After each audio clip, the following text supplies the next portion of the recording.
क्रिस्त में आज प्रिय सिस्टर्स एवं बच्चों, अगर किसी देश बहुत अच्छे है तो उस देश की नेताओं और शास्त्रियों अच्छे होने की ज़रूरत होता है। अगर उस देश में नेता और शास्त्रियों बुरे हैं तो उस देश आगे नहीं निकल सकता है। इसीलिए प्रभु यीशु उन जैसे नेताओं को धिक्कार करते हैं जो लोगों को गलत रास्ते में गलत शिक्षा के द्वारा ईश्वर से दूर लेके जाते हैं, उनको धिक्कार घोषित करते हैं।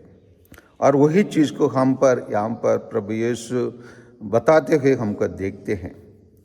क्योंकि कभी कभी कुछ लोग, जैसे हमारा देश के महात्मा गांधी के ले सकते हैं, हमारे देश में जो आज सत्ता में है वही लोग जो महात्मा गांधी के मार डाले लोग हैं।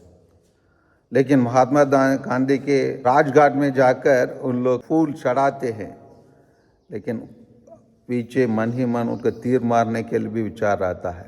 धीरे धीरे उन लोग यही करना चाहते हैं, महात्मा गांधी को तस्वीर को हमारे रुपया और पैसा में से हटाकर अन्य कोई व्यक्ति का तस्वीर को रखना चाहते हैं।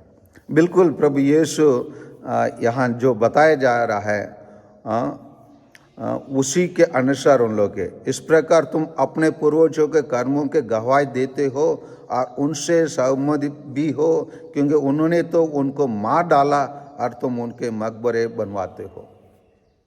वही है उन लोग गांधी जी के साथ भी करते हैं।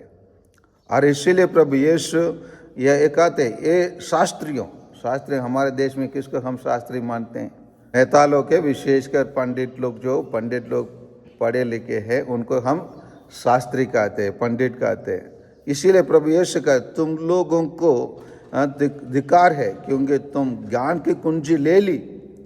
ज्ञान की कुंजी उनके पास रहा, इसीलिए उन लोग पहले केवल वही लोग पढ़ सकते बोलते थे।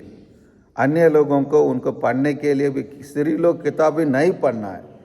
किताब पढ़ना स्त्री लोगों के पाप घोषित किए उन लोग, क्योंकि तुमने ज्ञान की कुंजी ले ली, तुमने स्वयं प्रवेश नहीं किया और जो प्रवेश करना चाहते थे उन्हें रोका।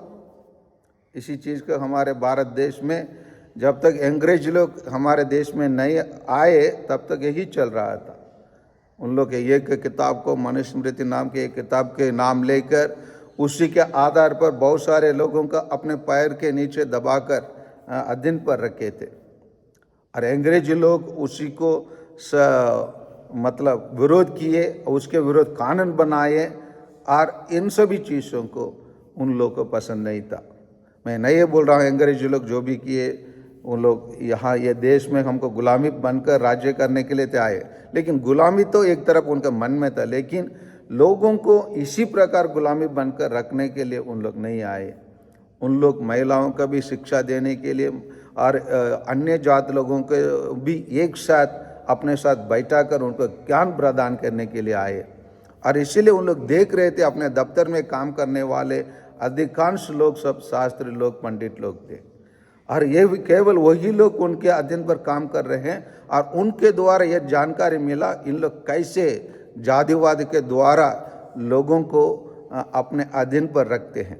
इसीलिए हम पर प्रभु यीशु जो 2000 वर्षों को पहले ये शास्त्रियों को कहा, धिक्कार तुम लोगों को, क्योंकि तुमने ज्ञान को कुंजी ले ली, तुमने स्वयं प्रवेश नहीं किया और जो प्रवेश करना चाहते थे उन्हें भी रोका है। ये वास्तव में हमारे भारत देश में ऐसे ही हुआ था। और इसीलिए हम पर आगे बताया जाता है, जब यीशु उस घर से निकले तो शास्त्री और फरीसी पूरी तरह उनके पीछे पड़ गए और बहुत सी बातों के संबंध में उनके छेड़ने लगे। क्यों हमारे ईसाई लोगों को क्यों छेड़ते हैं? क्योंकि उन लोग जात, जो उन लोग कहते छुआछूत के जात समझते हैं, अनटचेबल्स कहते हैं, उन लोगों को आगे बढ़ने के लिए और आगे आने के लिए रास्ता दिखाते हैं। इसीलिए उन लोग बहुत से बातों में छेड़ने लगे और छेड़ने लगते हैं ईसाई लोगों को। आइए हम लोग जो प्रभु यीशु धिक्कार तुम लोगों को कहता है, उसमें हमारे नाम तो शामिल नहीं है, उसको भी देखना है। हम दूसरों को भी नहीं देखना है, हम अपने आप को भी देखना है। किसी तरीक़ा से हम लोग भी धिक्कार प्रभु यीशु जिसको कहता है उनमें हम लोग भी एक नहीं है, उसको भी हम जांच करें। आमीन।